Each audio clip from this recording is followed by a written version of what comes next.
awulira eddoboozi lyange n'oggulawo ndiyingirewo. Sebo w'embuga Ssaalongo etwogeregezanya. Wangi mukulu. Nsaba okkirize nzize Muteesagga. Otyo.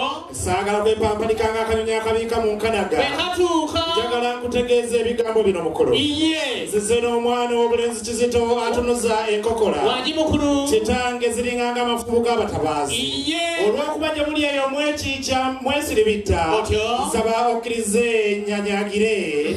Mukulu nkwakwabuka ennyegera ensojja olimbe. Otyo. Embaliga zikulembere abange mumukubire mu ngalo Kizito muleete. Seba muvubuka mutambuze. Mukulu empulira by'omusumba wulira bya kkanisa. Ebigambo bino biwulidde era nga biwamera amatama. Emboozi endagiriza ezaana bawomba. Ye mukulu. Njagala mukubeko ebirozo tulina tulime emboozi enyuma ekyalo kitegeere nti nno emmamba. Kitange wabanga ogambye bw'otyo. Ye mukulu. Kkiriza nange ndeme kumala biseera. Ng'omukyala asiiga omu ate n'ateekako kimmasiki. Kituufu. Kkiriza nfunye omugongo embwebuka akadiba. Weewaawo. Mukulu nzija okwabwa obwe. Njagala oleke kumala biseera nga ajja ati asiramuka.